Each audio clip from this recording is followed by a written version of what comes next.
दोस्तों नमस्कार।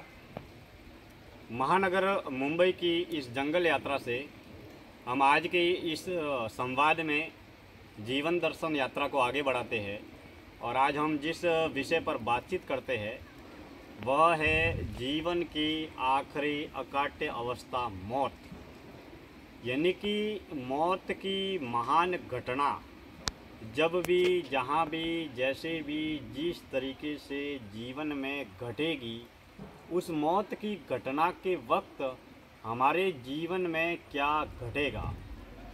मौत की घटना के वक्त जीवन में, घर में, परिवार में, समाज में, संसार में, दुनिया में बाहर क्या घटेगा और भीतर क्या घटेगा, इस विषय पर हम संवाद करते हैं।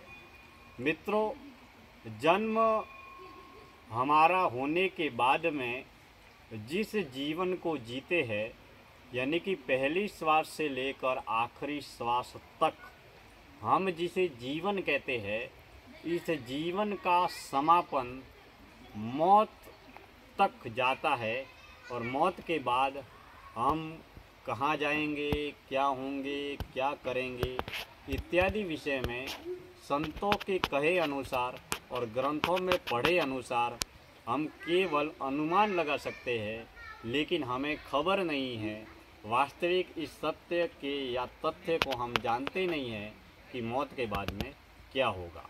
मौत एक वास्तविक, स्वाभाविक, प्राकृतिक घटना है। जिस तरीके से हमारा जन्म होता है, तो जन्म के समय हम ये नहीं जानते कि जिस तरीके से हमारा जन्म हुआ है, मान लीजिए हम किसी होटल में जाते हैं और होटल में जाते वक्त हमें क्या खाना है, क्या पीना है इत्यादि ऑर्डर करते हैं और हमको जो हमारी पसंद का खाना है वो हमको मिलता है और उसी के अनुरूप हम उसे पैसा देते हैं। तो मित्रों, जन्म के विषय में ऐसा नहीं है। हमारा जन्म होने के बाद में, जन्म होता है तब हमें अपने जीवन के बारे में कोई भी कुछ भी खबर भी नहीं होती। यानी कि जन्म के बाद में जैसे ही 5 साल, 8 साल, 10 साल बाद में हमारी बुद्धि विकसित होती है, हमारी बुद्धि में बढ़ोतरी होती है, हमारे ज्ञान में बढ़ोतरी होती है, वैसे वैसे हम जानने लगते हैं कि हमारा जीवन क्या है, हमारा जन्म क्यों हुआ है, घर क्या है, परिवार क्या है, समाज क्या है, संसार क्या है, देश क्या है, दुनिया क्या है इत्यादि विषय में हम जानने, पहचानने या समझने लगते हैं। यानी कि अभी जैसे मान लीजिए कहीं पर घूमने जाना है, तो हमें कहाँ पर घूमने जाना है हम उसका सिलेक्शन कर सकते हैं, उसका चुनाव कर सकते हैं कि वहाँ पर घूमने जाना है और वहाँ पर घूमने नहीं जाना है, या फिर मेरे को होटल में ये खाना खाना है और ये खाना नहीं खाना है, मुझे इस जगह घूमना है और इस जगह नहीं घूमना है। तो मित्रों, इस तरीके से हमारे जन्म के विषय में हमारी कोई चॉइस नहीं है। हमारा जन्म हुआ तो हमें किसी ने, भगवान ने या अन्य किसी ने पूछा नहीं है कि क्या अभी आप जन्म लेना चाहते हो, या फिर आप 100 साल के बाद में जन्म लेना चाहते हो, या फिर आप जन्म लेना चाहते हो तो कौन सा जन्म लेना चाहते हो, आदमी बनना चाहते हो, औरत बनना चाहते हो, घोड़ा बनना चाहते हो, गधा बनना चाहते हो, गाय बनना चाहते हो, कुत्ता बनना चाहते हो, या फिर जल में रहने वाला जीव जंतु बनना चाहते हो, या आसमान में उड़ने वाला पशु पक्षी जीव जंतु जानवर बनना चाहते हो। तो मित्रों, इन तमाम विषयों के पीछे मेरे कहने का औचित्य यही है कि जन्म हमारी ऐच्छिक घटना नहीं है। जन्म एक प्राकृतिक, स्वाभाविक घटना है। जिस तरीके से हमारा जन्म हुआ है, जन्म एक सामान्य घटना है। हमारा जन्म हमारे लिए सबसे ज़्यादा महत्वपूर्ण है, मूल्यवान है। समय, उम्र, जन्म, जीवन, एक एक श्वास सबसे ज़्यादा महत्वपूर्ण है, मूल्यवान है। लेकिन अन्य लोगों की अपेक्षा में हमारा जन्म या प्रकृति, ब्रह्मांड, सृष्टि या कुदरत की नज़र में यह जो जन्म है वह मात्र एक प्राकृतिक या स्वाभाविक घटना है। ठीक उसी तरीके से हमारी जो मौत होगी वह मौत भी एक प्राकृतिक या स्वाभाविक घटना है। हमारी मौत हमारे जीवन को सबसे ज़्यादा प्रभावित करेगी, सबसे ज़्यादा हमारे जीवन को नुकसान भी देगी या फ़ायदा भी देगी, या इससे हमारा जीवन सबसे ज़्यादा प्रभावित होगा। लेकिन ब्रह्मांड की नज़र में, सृष्टि की नज़र में, कुदरत की नज़र में या दुनिया की नज़र में हमारी मौत मात्र केवल एक घटना है। क्योंकि प्रति पल प्रति क्षण इस धरती पर अभी आप और हम जैसे संवाद कर रहे हैं, इस संवाद के दौरान भी कुछ न कुछ इस धरती पर जन्म ले रहे हैं और कुछ न कुछ लोग यहाँ पर मर रहे हैं। तो मित्रों, जन्म और मरण के बीच की जो ये अवधि है, जो जीवन कहलाता है, इस जीवन में हम अपने जीवन को कितना जान पाते हैं, कितना समझ पाते हैं, कितना खोज पाते हैं। जीवन में हम हमेशा पंच ज्ञान इंद्रियों के जरिए बाहरी बहिर्मुखी जीवन जीकर या बाहरी बहिर्मुखी रहकर हम तमाम तरीके का बाहरी बाजारू ज्ञान या बाहरी विषयों पर हम सार्थक चिंतन करते रहते हैं। हमारा समय, हमारी ऊर्जा, हमारा जीवन इन्हीं पंच ज्ञान इंद्रियों के जरिए बाहरी बहिर्मुखी दिशाओं में खर्च होता है या नष्ट होता है। लेकिन मित्रों, हम हमारे जीवन में अपने जीवन को कितना जान पाते हैं, कितना समझ पाते हैं, कितना खोज पाते हैं। जिस तरीके से माता पिता के जरिए एक प्राकृतिक अवस्था के दौरान हमारा जन्म होता है, लेकिन जन्म हुआ है तो जन्म के साथ साथ में हमारी मौत भी होगी। हम इस जीवन काल में अपने जीवन को कितना समझ पाते हैं, कितना खोज पाते हैं, यह जीवन को जानने, पहचानने, समझने, खोजने की एक जिज्ञासा पर निर्भर करता है। हम जैसे जैसे सत्य की खोज में, ईश्वर की खोज में या इस संसार को चलाने वाली अद्वितीय ऊर्जा शक्ति की खोज में अपने जीवन को लगाते हैं, तो धीरे धीरे जीवन के रहस्य हमें समझ में आने लगते हैं। मित्रों, इस धरती पर सबसे ज़्यादा महत्वपूर्ण, मूल्यवान है वो हमारी श्वास है। श्वास प्रति पल प्रति क्षण चलती रहती है। हमारा जीवन जब से जन्म हुआ है तब से लेकर आज तक, अब तक लगातार बहता चला जा रहा है। यानी कि हमारी इच्छाएं, अपेक्षाएं, महत्वाकांक्षाएं अनंत है, लेकिन हमारा जीवन जो है वो सीमित है। अब मौत का डर प्रति व्यक्ति को होता है। जैसे बचपन है, जन्म लेने के बाद में जैसे बचपन होता है, तो उस बचपन में हम खिलौनों से खेलते हैं, स्कूल कॉलेजों में पढ़ते हैं, स्कूली किताबी कागजी ज्ञान का हम संग्रह करते हैं, जिसे शिक्षा कहते हैं। वही शिक्षा फिर युवा अवस्था में या फिर बड़े बनने के बाद में रोजगार करने में, कारोबार करने में, नौकरी धंधा करने में या धन दौलत पैसा कमाने में वह शिक्षा काम आती है। अब पहले हम 20-25 साल जन्म लेकर केवल शिक्षा का संग्रह करते हैं, विचारों का संग्रह करते हैं, ज्ञान का संग्रह करते हैं। इसके बाद में जो विचार, ज्ञान, शिक्षा, जानकारी, सूचना या जो योग्यता हासिल की है, उस विचारों या ज्ञान या शिक्षा की योग्यता के आधार पर हम धन प्राप्त करते हैं। तो कहने का मतलब ज्ञान भी जरूरी है और धन साधन भी जरूरी है।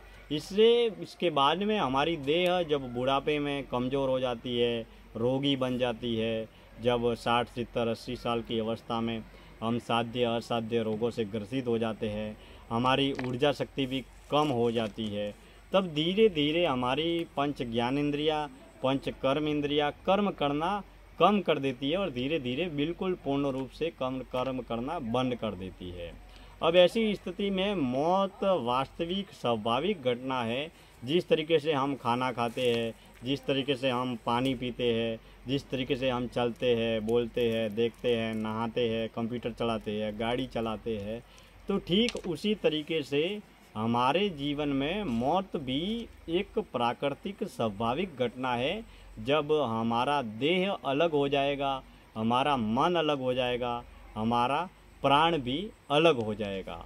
अब देह, मन और प्राण, इसको हम जानते भी हैं और मानते भी हैं, लेकिन जो आत्मा और परमात्मा उसको केवल मानते हैं, जानते नहीं हैं। अब आत्मा और परमात्मा भी हमारे भीतर है और देह के भीतर देह है, देह के भीतर मन है, देह के भीतर प्राण है। देह, मन और प्राण, इनको हम जानते भी है और मानते भी है। जैसे मान लीजिए ये जो देह है, इस देह को हम अनुभव कर सकते हैं। जैसे ये हाथ है, ये पैर है, ये चेहरा है, ये बाल है, ये नाखून है। और देह के भीतर जो भीतर के तल पर, अगर भौतिक तल पर देह के भीतर देखे तो खून है, मांस है, हड्डियां है, मलमूत्र है, मांसपेशियां है, ये सारा सब कुछ, फेफड़े है, जो भी है, हड्डियां, मलमूत्र इत्यादि तमाम तरीके के जो भौतिक रूप से, स्थूल रूप से हमारे देह के भीतर है। तो इस देह को हम अनुभव कर सकते हैं, देह को जान सकते हैं, देह को मान भी सकते हैं कि भाई देह क्या है। तो इस घर, परिवार, समाज, संसार में हमारी जो पहचान है वो देह की है। यह देह भी नियमित निरंतर कुछ साल बाद में, कुछ महीनों के बाद में या कुछ समय के बाद में देह में भी परिवर्तन होता रहता है और ये परिवर्तन नियमित निरंतर रूप से चलता रहता है। तो देह को हम मानते भी है और जानते भी है। अब देह बनी किससे है? जो हम पानी पीते हैं, जो हम खाना खाते हैं, जिसके जरिए पंच तत्वों से ही देह बनी है। पृथ्वी, जल, वायु, अग्नि और आकाश। और पंच तत्व, पृथ्वी, जल, वायु, अग्नि, आकाश, इन पंच तत्वों से ही पूरी सृष्टि या पूरा ब्रह्मांड बना है। अब ये पूरा शरीर जब पंच तत्वों से बना है और पूरा ब्रह्मांड भी पंच तत्वों से बना है, तो देह में और संसार में कोई भिन्नता नहीं है। बस हम जो खाना खा रहे हैं उससे हड्डियाँ भी बन रही है, उससे नाखून भी बन रहे हैं, उससे मांसपेशियाँ भी बन रही है, उससे खून भी बन रहा है, उससे लार भी बन रही है, उससे पानी भी बन रहा है, उससे वीर्य भी बन रहा है। तो देह के का जो निर्माण है वो पानी के जरिए, भोजन के जरिए, श्वास के जरिए, पंच तत्वों के जरिए निर्माण हो रहा है। तो देह को हम मानते भी है और जानते भी है। जन्म के दौरान यह देह लगातार गति करती रहती है और बुढ़ापे में यह देह मिट जाती है या श्वास देह से अलग हो जाते हैं और फिर धीरे धीरे हमारी मौत हो जाती है। और फिर यही पंच तत्वों की बनी हुई देह आग में जलकर फिर मिट्टी में मिलकर राख हो जाती है और हवा का मिट्टी का पुतला एक दिन माटी में मिल जाता है। तो मित्रों, कहने का तात्पर्य ये है कि जो देह है वह पंच तत्वों से ही बनी है, पंच तत्वों से ही चल रही है और पंच तत्वों में ही मिलेगी। अब इस देह को जानते भी है और मानते भी है। देह कहाँ है, शरीर कहाँ? तो ये मेरा शरीर है, ये दिनेश्वर माली है, ये गणेश भाई है, ये सुरेश भाई है, ये रमेश भाई है, ये भरत भाई है, ये सविता कुमारी है, ये रमीला कुमारी है, ये गीता कुमारी है, इत्यादि तरीके से हम देह को जानते हैं, मानते हैं। इसी तरीके से पशु, पक्षी, जीव जंतु, जानवर, कीड़े मकोड़े, उनका भी जीवन देह से ही संचालित होता है। अब देह को मानते हैं, जानते हैं। अब देह के बाद में आता है मन। जो मन जो है वह सूक्ष्म है। अब मन जो है वो घर, परिवार, समाज, संसार, जिस घर परिवार में हमने जन्म लिया है, जैसे वातावरण में जन्म लिया है, वैसा का वैसा उस मन का निर्माण होता है। अब मन जो है वह मन, बुद्धि, चित्त और अहंकार, इन चारों से हमारा मन बना है। जैसे मान लीजिए मन है तो प्रथम दृष्टिकोण में मन मात्र एक विचार है। फिर मन जब निर्णय करता है बुद्धि के जरिए, ज्ञान के जरिए, तो मन बुद्धि बन जाता है। फिर वही मन बार बार एक ही कार्य को दोहराते हैं तो वही मन चित्त बन जाता है। फिर वही चित्त के जरिए वही मन, मैंने ये किया, मैंने वो किया, मैं ये कर रहा हूँ, मैं वो कर रहा हूँ, मैंने वो पाया। फिर धन, दौलत, अमीरी, प्रसिद्धि, मान, सम्मान, पद, पुरस्कार, सेवा, ध्यान, दान, ज्ञान, पुण्य, त्याग इत्यादि तरीके का अहंकार भी हम पाल लेते हैं। तो मन जो है वो सूक्ष्म है, मन कहीं दिखाई नहीं देता है, लेकिन तन को, घर को, परिवार को, समाज को, संसार को संचालित करता है वो मन ही करता है। जैसे मान लीजिए ये मैं बोल रहा हूँ, तो ये मैं जो बोल रहा हूँ वह मन के विचार है।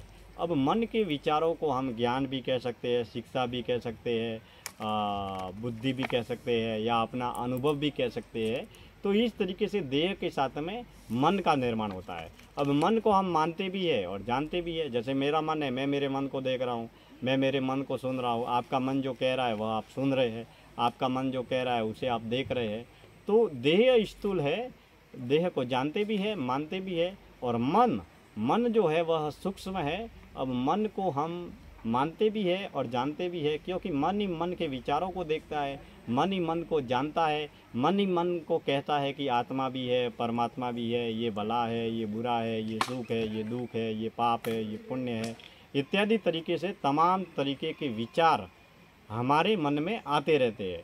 अब मन के विचारों के जरिए हम सुख दुख, अच्छा बुरा भला पाप पुण्य इत्यादि तरीके के विचार हमारे मन में आते रहते हैं। तो हम हमारे मन को जानते हैं, पहचानते हैं, और जैसा मन का निर्माण होता है वैसा हम हमारे कर्म करते हैं। अब मन का जो निर्माण है वो पंच ज्ञान इंद्रियों से होता है, देख कर, बोल कर, सुन कर, अनुभव करके हमारे पंच ज्ञान इंद्रियों के जरिए मन का निर्माण होता है। इसीलिए हमें हमेशा अच्छे सच्चे वातावरण में रहना चाहिए, सत्य के पथ पर चलना चाहिए, धार्मिक आध्यात्मिक वातावरण में रहना चाहिए, सेवा दया करुणा त्याग तपस्या इत्यादि पथ पर चलना चाहिए, ताकि हमारा मन का निर्माण अच्छा हो। और मन का निर्माण अच्छा होगा तो हम अच्छे कर्म करेंगे, अच्छे कर्म करेंगे तो हमारे जीवन की अच्छी गति होगी, क्योंकि जीवन जो है वो ऊर्जा है। अब जिस ऊर्जा का जिस तल से निर्माण होगा वैसा ही उसी दिशा में हमारा जीवन गति करता रहेगा। तो देह को मानते भी है, जानते भी है, मन को हम जानते भी है और मानते भी है। अब आते हैं प्राण पर। अब प्राण जो है वो पूरे शरीर में फैले हुए हैं अदृश्य रूप से। प्राण को देखा नहीं जा सकता। जैसे श्वास प्रश्वास, ये श्वास आ रही है, श्वास जा रही है, श्वास आ रही है, श्वास जा रही है। क्या प्राण दिखाई दे रहे हैं? नहीं दिखाई दे रहे, लेकिन श्वास को अनुभव कर सकते हैं। जैसे हम ये श्वास ले रहे हैं, ये श्वास मैंने ली, ये श्वास छोड़ी, ये श्वास ली, ये श्वास छोड़ी, ये श्वास ली, ये श्वास छोड़ी। तो श्वास प्रश्वास के जरिए हमारी जो प्राण ऊर्जा है, हम अक्सर यह मानते हैं कि जो श्वास ले रहे हैं वही प्राण है, लेकिन प्राण वह नहीं है। प्राण देह के अंग अंग में, देह की नस नस में, देह के कोने कोने में हमारे प्राण जो है वो फैले हुए हैं। अब हम उन प्राणों के जरिए ही जीवित है। इसीलिए हमारे संतों ने, शास्त्रों ने, बड़े बड़े योगियों ने कहा है कि हमारी जो प्राण ऊर्जा है वो योग के जरिए, प्राणायाम के जरिए, आसन के जरिए, हठ योग के जरिए, ध्यान के जरिए, यम नियम आसन प्राणायाम ध्यान धारणा समाधि, ये अष्टांग योग है पतंजलि का, उसके जरिए हम प्राण को अपने जीवन में नित्य नई ऊंचाइयाँ दे सकते हैं। क्योंकि मौत के वक्त हमारे जो प्राण है वह प्राण पखेरु उड़ जाएंगे और हमारी मौत हो जाएगी। तो मित्रों, मैं ये कह रहा हूँ कि प्राण हमारे देह के अंग अंग में बसे हुए हैं, प्राण ऊर्जा पूरे शरीर में फैली हुई है। लेकिन जब भी हमारी मौत होगी तो प्राण हमारे देह से, हमारे शरीर से अलग हो जाएंगे। अब हम प्राणों को मानते भी हैं और जानते भी हैं। जैसे ये प्राण आ रहे हैं, जा रहे हैं, प्राण ऊर्जा बह रही है, जा रही है। श्वास प्रश्वास के जरिए हमारे जो प्राण ऊर्जा है, जिन श्वासों को हम लेते हैं, जैसे ईड़ा पिंगला और सुषुम्ना, ईड़ा पिंगला सुषुम्ना, ये 3 नाड़ियाँ हैं। एक को हम चंद्र नाड़ी कहते हैं, एक को हम सूर्य नाड़ी कहते हैं। और जब दोनों नाड़ियाँ चलती है नाक की, तब हम सुषुम्ना स्वर में होते हैं। तो बड़े बड़े जो नाड़ी विज्ञान के जो ज्ञाता है या अनुभवी है, या योग प्राणायाम अपने प्राणों को नई दिशा देनी है या प्राण ऊर्जा को बढ़ाना है, तो नाड़ी शोधन, जो देह का जो नाड़ी शोधन है वह परम आवश्यक है। जैसे जैसे नाड़ी शोधन होता है, जैसे जैसे हम शुद्धिकरण सात्विकरण की दिशा में हम आगे बढ़ते हैं, वैसे वैसे नाड़ी शोधन होता रहता है। लेकिन जो ईड़ा पिंगला और सुषुम्ना, ये 3 नाड़ियों का जो विज्ञान है, जो शिव शवरोदय नाम से स्वर विज्ञान है, या किसी अनुभवी गुरु ज्ञानी के निर्देशन में और मार्गदर्शन में हम नाड़ी विज्ञान को भी सीख सकते हैं, या नाड़ी शोधन पर हम अपने प्रयोग भी कर सकते हैं। क्योंकि हमारे देह में प्राण ऊर्जा बह रही है, और इस प्राण ऊर्जा को संचरण करने के लिए, या प्राण ऊर्जा को नई दिशा देने के लिए, या प्राण ऊर्जा को संचालित करने के लिए नाड़ी शोधन जो है वो परम आवश्यक है। तो मित्रों, हमारे जीवन में देह, मन और प्राण, इन तीनों को हम मानते भी हैं और जानते भी हैं, और इनके जरिए हम अपने देह के भीतर उतर सकते हैं। मौन के जरिए, ध्यान के जरिए, एकांत के जरिए, मंत्र जाप के जरिए, योग के जरिए, प्राणायाम के जरिए, आसन के जरिए, या किसी न किसी रूप में देह के भीतर उतर सकते हैं। अब देह के भीतर जो उतरने की प्रक्रिया है वह मौन है, ध्यान है, योग है, प्राणायाम है, तपस्या है। हम ऐसे अगर देह के भीतर उतरेंगे तो देह हाड़ मांस का, मल मूत्र का, खून का, हड्डियों का बना हुआ देह है। और ऐसे अगर देह को काटेंगे तो देह के भीतर हड्डियाँ ही मिलेगी, मल मूत्र ही मिलेगा, हड्डियाँ मिलेगी, खून मिलेगा, नस नाड़ियाँ ही मिलेगी। लेकिन अगर हम योग के जरिए, प्राणायाम के जरिए, ध्यान के जरिए, एकांत के जरिए, तपस्या के जरिए, साधना के जरिए हम अगर इस देह के भीतर यात्रा करें तो हम देह के, मन के और जीवन के, ब्रह्मांड के कई रहस्यों को जान सकते हैं, पहचान सकते हैं, समझ सकते हैं और खोज सकते हैं। अब मान लीजिए देह, मन और प्राण के जरिए हम आत्मा और परमात्मा की भी खोज कर सकते हैं, क्योंकि हमने ग्रंथों से सुना है, पढ़ा है, संतों से सुना है कि आत्मा और परमात्मा दोनों होते हैं। तो हमने मान लिया कि आत्मा भी होती है, हमारे देह में आत्मा है, परमात्मा भी है। लेकिन आत्मा कहाँ है, कैसी है, ये तो हम नहीं जानते। हम मन को जानते हैं, हम प्राण को जानते हैं, हम प्राण को मानते हैं, प्राण को जानते हैं, लेकिन आत्मा जो भीतर है वह आत्मा से परमात्मा तक का सफ़र है, या देह, मन और प्राण को भक्ति, साधना, ध्यान, सात्विक कर्मों में लगाकर जो आत्मा को खोजने का सफ़र है या परमात्मा को खोजने का सफ़र है, वही सत्य की यात्रा है, वही ईश्वर प्राप्ति की यात्रा है, वही आत्म कल्याण, आत्म जागरण की यात्रा है। अब इस यात्रा में हम भक्ति करते हैं, साधना करते हैं, जितना पंच ज्ञान इंद्रियों को आंतरिक अंतर्मुखी दिशाओं में सक्रिय रखते हैं, या जितना आत्म केंद्रित जीवन जीते हैं, इतना हम अपने जीवन को जानने लगते हैं, पहचानने लगते हैं। क्योंकि आखिर में हम सत्य की खोज में, भगवान प्राप्ति की खोज में इधर इधर दौड़ कर, भाग कर, भटक कर हम जाएंगे कहाँ? आखिर में पूरा का पूरा संसार हमारे भीतर है। पंच ज्ञान इंद्रियों से ही पूरा संसार हमारे भीतर प्रवेश हुआ है, और पंच तत्वों से ही पूरा संसार बना है, और पूरा शरीर भी बना है।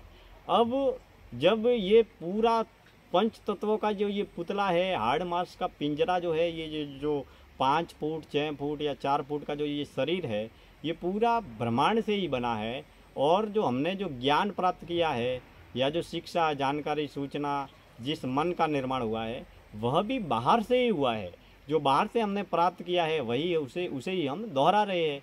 जैसे किसी ने बताया कि ये पत्थर है तो हमने पत्थर मान लिया, किसी ने कहा कि ये टीवी है तो टीवी मान लिया, किसी ने कहा कि ये मोबाइल है तो इसको मोबाइल मान लिया, जबकि हम तो कुछ नहीं जानते। तो जो बताया गया, जो सिखाया गया, जो दिखाया गया, वही पंच ज्ञान इंद्रियों के माध्यम से, आँखों के माध्यम से, कानों के माध्यम से हमने हमारी बुद्धि में, हमने हमारे दिमाग में स्टोर किया, और उसी को हम दोहराते हैं। तो मित्रों, हमारे पास में कहने का तात्पर्य ये है कि हम जो बोल रहे हैं, लिख रहे हैं, पढ़ रहे हैं, सुन रहे हैं, देख रहे हैं, उसमें कुछ भी नया नहीं है। हम मात्र एक रिसीवर या टेप रिकॉर्डर का काम कर रहे हैं। पंच ज्ञान इंद्रियों के माध्यम से बाहर का जो ज्ञान इकट्ठा किया है, घर के माध्यम से, परिवार के माध्यम से, ग्रंथों में पढ़ा, बहुत सारे वक्ताओं को सुना, तो जो देखा, पढ़ा, सुना, जिसके पास में स्मृति है, जिसके बाद में दिमाग है, जिसके बाद में बहुत सारी बुद्धि है, वह उस ज्ञान को अपने दिमाग में संग्रह करता है और फिर उसी को दोहराता है, और उसी ज्ञान को दोहरा कर वह दुनिया में अमीरी, प्रसिद्धि, मान, सम्मान, पद, पुरस्कार, ज्ञानी, विद्वान, बुद्धिमान, वक्ता, उपदेशक बनने की उपमाएं पाता है। तो मित्रों, सत्य की खोज, मौन की खोज है, मुक्त की खोज है। सच्चे अर्थों में जो सत्य है या ईश्वर प्राप्ति की खोज है, वो वाणी के मौन से मन का मौन तक की यात्रा है, और वही मुक्ति की ओर लेकर जाती है। लेकिन घर, परिवार, समाज, संसार, देश, दुनिया का जो संसार है वो वाणी के माध्यम से ही चलता है, विचारों के माध्यम से चलता है, शब्दों के माध्यम से ही चलता है। तो वैसे देखा जाए तो सत्य की खोज और संसार की खोज दोनों विपरीत दिशाओं की ओर भी बढ़ती है, और विरोधाभास भी है। क्योंकि संसार की खोज वाणी, विचार के, शब्द, ज्ञान के बाजार की यात्रा है, वह संसार की यात्रा है।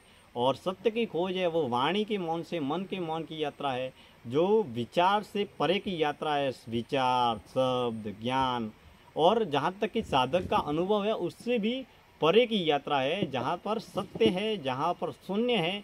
लेकिन हम सत्य या शून्य का सहारा लेकर खुद को जब धन्य बनाने के लिए वाणी, विचार, शब्द, आवाज़, ज्ञान के बाजार में धंस कर और फंस कर ही जब हम अपना पूरा जन्म और जीवन जब नष्ट कर देते हैं या ख़त्म कर देते हैं, और इसके ज़रिए हम बाजारू जगत में अपने अहंकार का पोषण भी करते रहते हैं।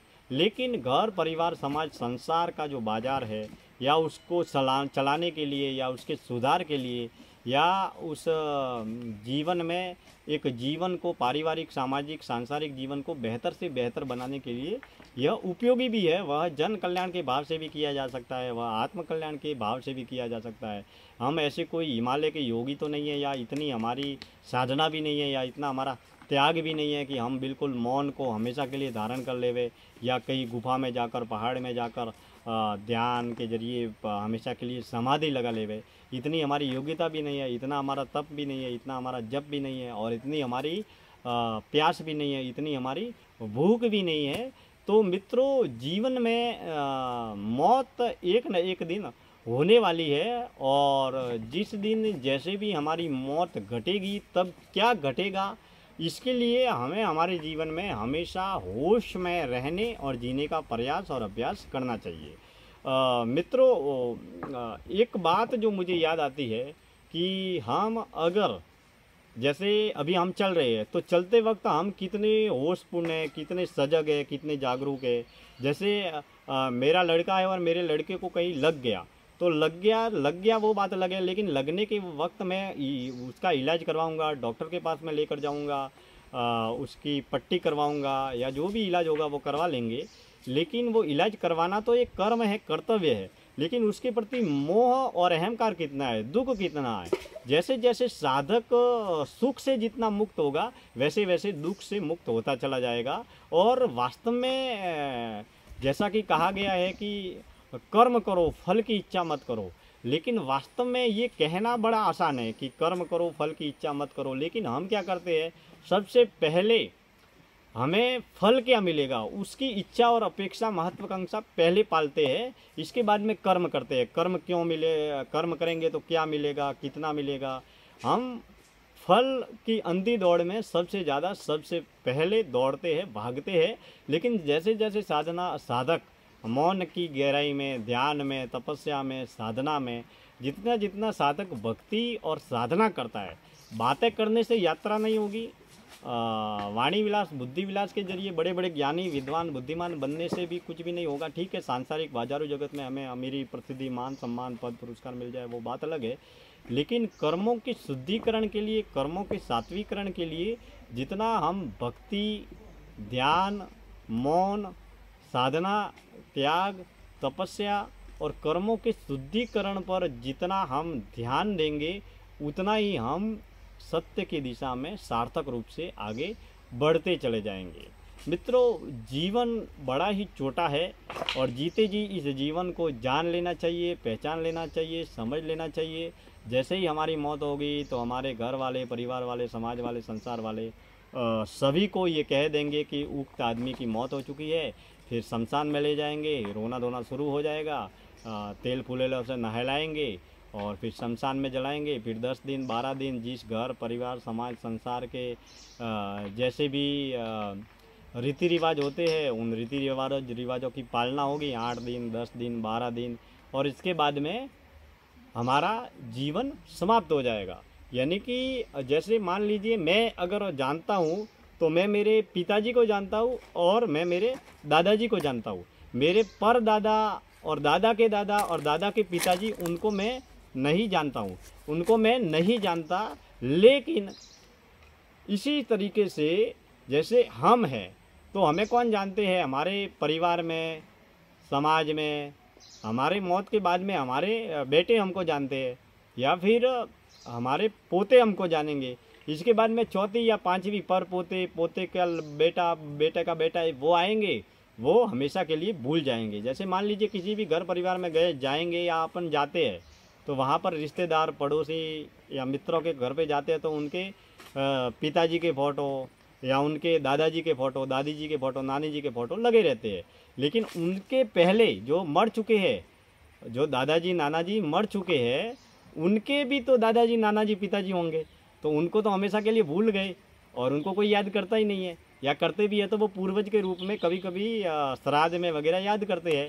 तो दोस्तों, इस जीवन की वास्तविक गणित को समझना चाहिए। जीवन बहुत छोटा है और इस सीमित समय में अपने जीवन को जानने, पहचानने, समझने और खोजने का प्रयास करना चाहिए।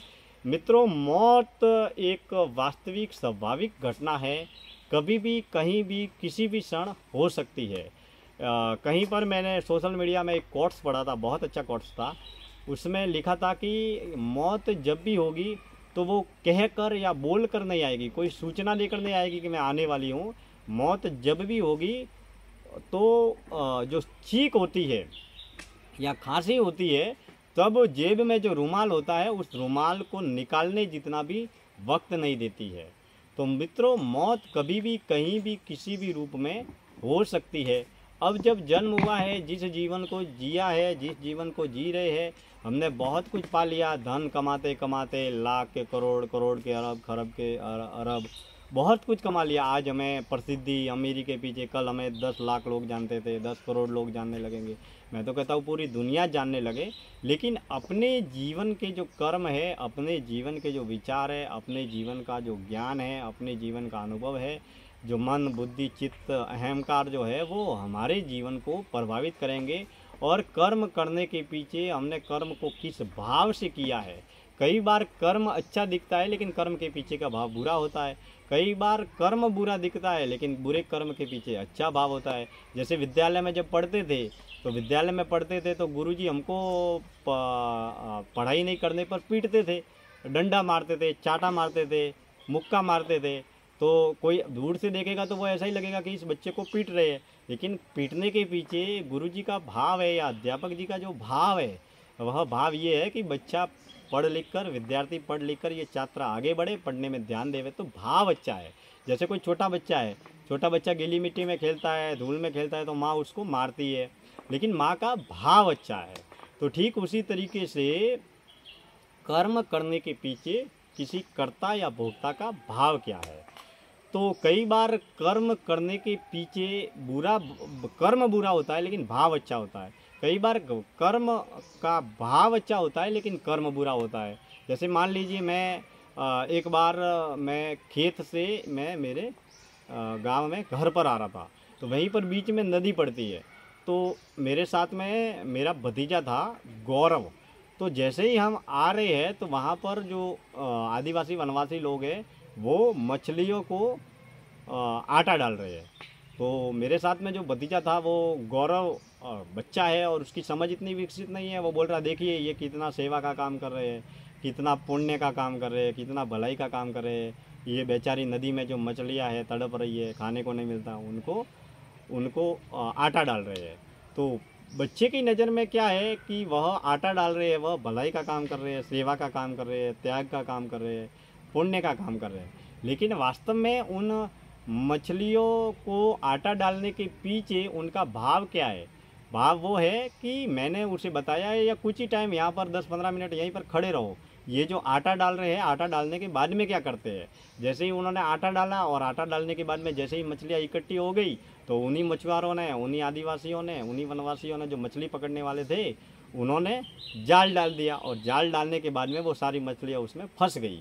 तो कहने का मतलब प्रथम दृष्टिकोण में दिखता है तो वो क्या दिखता है कि मछलियों को आटा डाल रहे हैं, मछलियों को आटा डाल रहे हैं, लेकिन वो आटा नहीं डाल रहे। उस आटे डालने के पीछे भाव क्या है? तो मेरे कहने का तात्पर्य ये है कि हम जो भी कर्म कर रहे हैं, सेवा करें, दया करें, त्याग करें, करुणा करें, जो भी कर्म करें उसके पीछे भाव क्या है। कई बार हम त्याग करते हैं, त्याग की कोई भावना नहीं होती, त्याग का दुनिया को दिखाने के लिए त्याग करते हैं। त्याग का लक्ष्य केवल यही होता है कि हम अहंकार का पोषण करें। बहुत सारे लोग सेवा करते हैं लेकिन सेवा के पीछे भी उनका अलग अलग तरीके का भाव होता है। कोई वास्तविक सेवा के लिए सेवा करता है, कोई बिना दिखावे के लिए सेवा करता है, कोई विज्ञापन के लिए सेवा करता है। तो सेवा के भी अलग अलग दृष्टिकोण, अलग अलग तरीके के भाव होते हैं। तो कर्म किस भाव से किया जा रहा है, ये हम महत्वपूर्ण है। तो हमें सेवा, त्याग, दान, पुण्य हर कार्य करने के पीछे अपने भावों को अच्छा, सच्चा, शुद्ध और सात्विक करना चाहिए। तो मित्रों, जैसे ही जन्म हुआ है तो जन्म होने के साथ साथ में हमारी मौत भी होगी। अब मौत किन कारणों से होती है उस विषय पर भी हम थोड़ा चिंतन करते हैं कि मान लीजिए जन्म हुआ है तो वो माता पिता के जरिए जन्म हुआ है, फिर हम घर, परिवार, समाज, संसार में रहते हैं, तो नौकरी करते हैं, धंधा करते हैं, स्कूल कॉलेज जाते हैं, ये सब करते हैं। अब मौत किन किन कारणों से होती है इस विषय पर थोड़ा सार्थक चिंतन करते हैं। जैसे मान लीजिए मौत होती है तो जन्म होने के बाद में मौत, एक तो बुढ़ापे में बीमारियां लगने से हमारी प्राकृतिक स्वाभाविक मौत होती है कि 80 साल के, 70 साल के बुजुर्ग हो गए और उनकी मौत हो गई। तो यह एक प्राकृतिक स्वाभाविक घटना है। तो बुढ़ापे में मौत होती है, जो उम्र पूरी करके वास्तविक तरीके से मौत होती है। अब कई बार काल कवलित मौत होती है, जैसे मान लीजिए कहीं पर जा रहे हैं और एक्सीडेंट हो गया, दुर्घटना हो गई, तो उसी तरीके से भी मौत हो सकती है। फिर मान लीजिए बहुत सारे लोग टेंशन में होते हैं, डिप्रेशन में होते हैं या गलत संगत में होते हैं, तो आत्महत्या कर लेते हैं। अलग अलग तरीके से लोग अखबारों में, टीवी में हम देखते ही है कि बहुत सारे लोग आत्महत्या करते हैं। और कई बार कुछ दुश्मन लोग होते हैं, कुछ विरोधी होते हैं, तो वो हत्या भी कर देते हैं। तो मौत के कई कारण हैं जिसकी वजह से हमारे जीवन का समापन होता है। लेकिन हम अपने कर्मों को शुद्ध सात्विक दिशा में अगर आगे बढ़ाएंगे तो जीवन में सफल भी होंगे और आगे बढ़ेंगे।